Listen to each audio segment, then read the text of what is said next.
សួស្តីពុកម៉ែបងប្អូនទាំងអស់គ្នាសូមស្វាគមន៍មកកាន់ Channel ឧត្តម KH វិលមកជួបគ្នាសាជាថ្មីម្ដងទៀតហើយជាមួយនឹង Admin ហើយថ្ងៃនេះ Admin មានរឿងមួយយកមកនិយាយដែលរឿងរ៉ាវមួយនេះខ្ញុំទទួលបានពីការចែករំលែករបស់បងប្រុសម្នាក់គាត់បាននិយាយថានៅថ្ងៃមួយគាត់បានទៅចូលរួមពិធីដង្ហែសពយកទៅបូជាពេលដែលគណៈកំពុងតែបូជានោះគឺមានរឿងហេតុការណ៍រន្ធត់ជាច្រើនរឿងរន្ធត់នោះគឺដោយសារតែអាចារ្យភ្លុកគាត់បានបូជាសពក្មេងវ័យជំទង់ម្នាក់គឺគាត់បានជួបគ្រោះថ្នាក់ចរាចរណ៍ខណៈកំពុងតែបូជាសពនោះ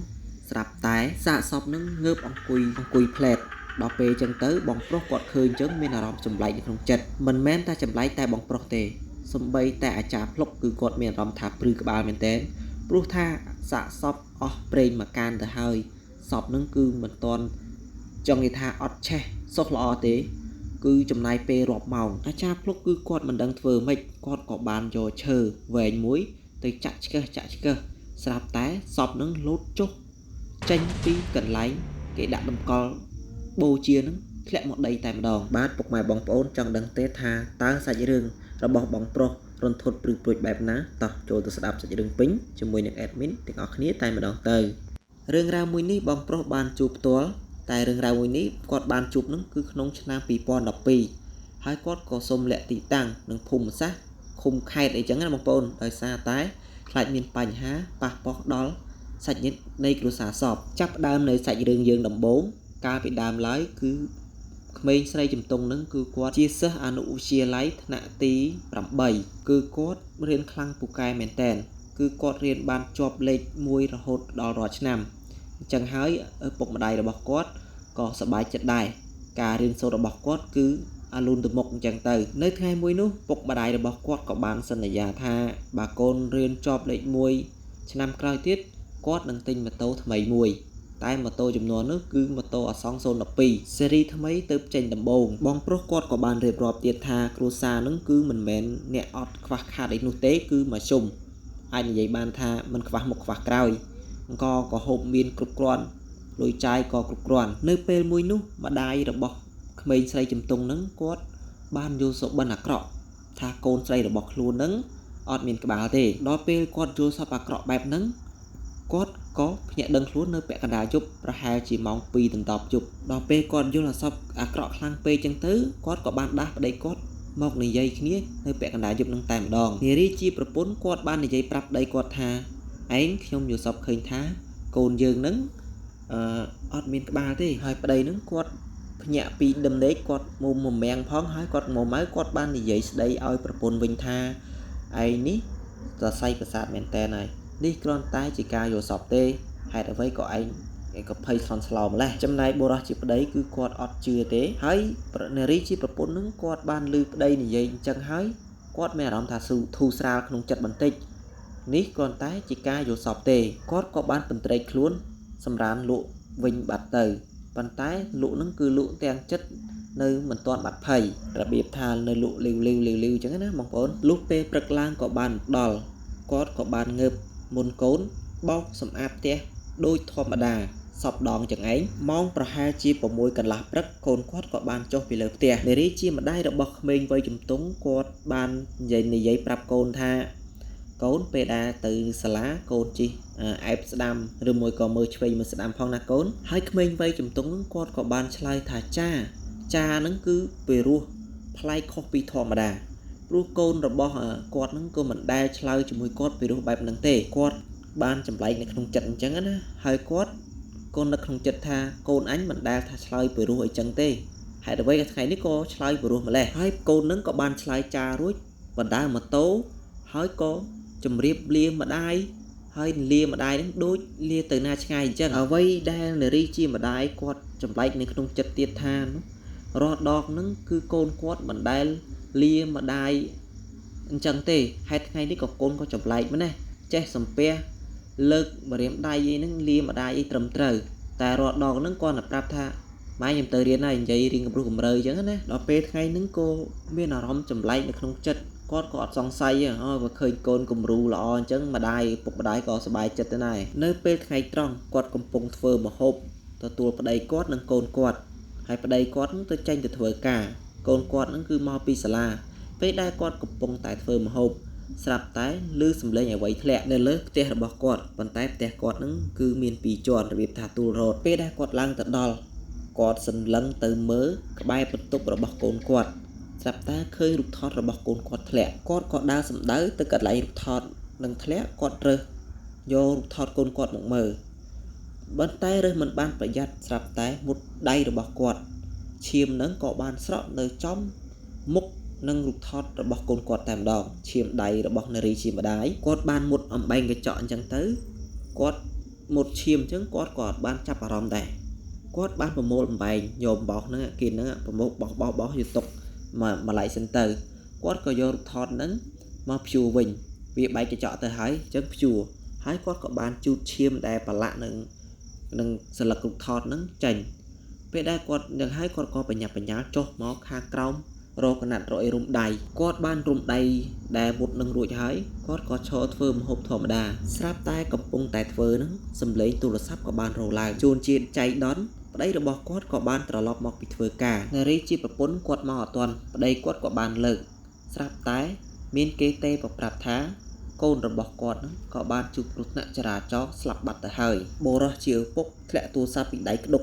នារីជាប្រពន្ធស្ដាប់ឮគេនិយាយប្រាប់ថាកូនជួបគ្រោះថ្នាក់ចរាចរណ៍បែបហ្នឹង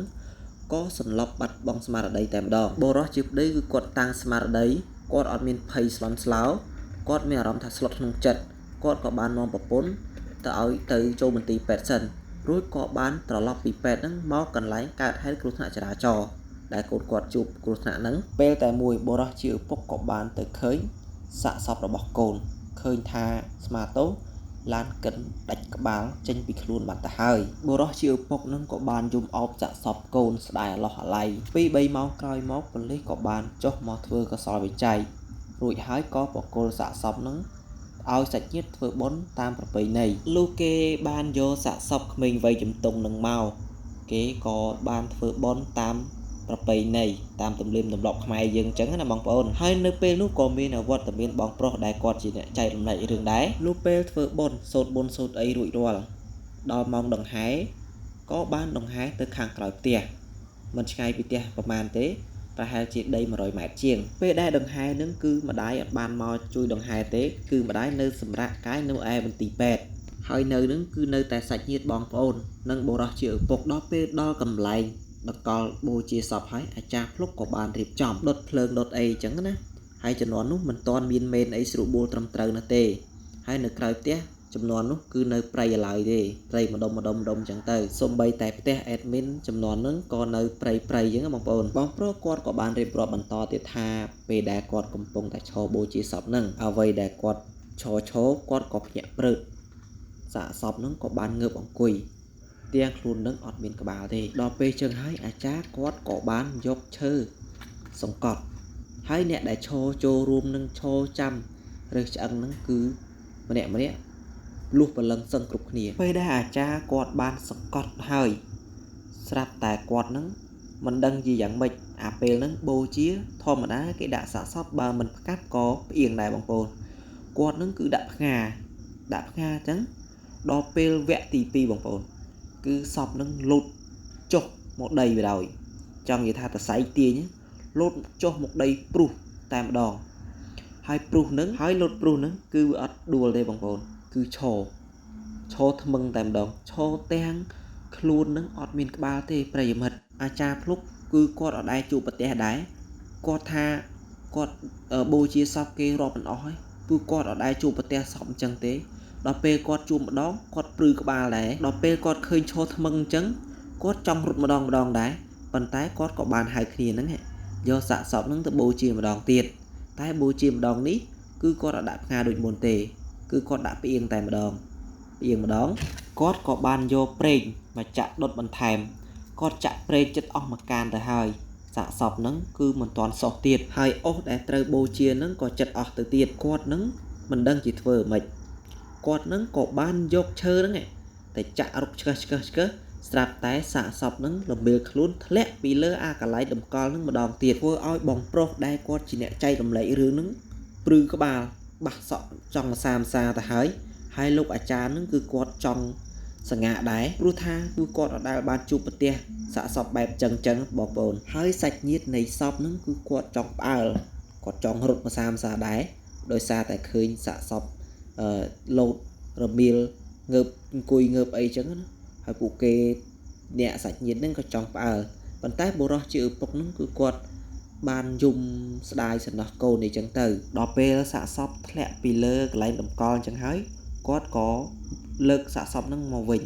ហើយគាត់ក៏បាននឹកឃើញវិធីមួយគាត់ក៏បានសួររកសាច់ញាតិគាត់ថាមានសាច់ញាតិណាអត់បានមកអត់គាត់សួរបុរសជាប្តីចឹងណាបុរសជាប្តីគាត់ថាមានគឺម្ដាយនៃសពទៅលោកអាចារ្យភ្លុកហ្នឹងគាត់ថាឆាប់ទៅហៅមកព្រោះសពនេះទំនងបែបតែចាំម្ដាយនឹងឯងបានបូជាមិនឆេះសោះហើយអាចារ្យគាត់បាននិយាយទៀតថា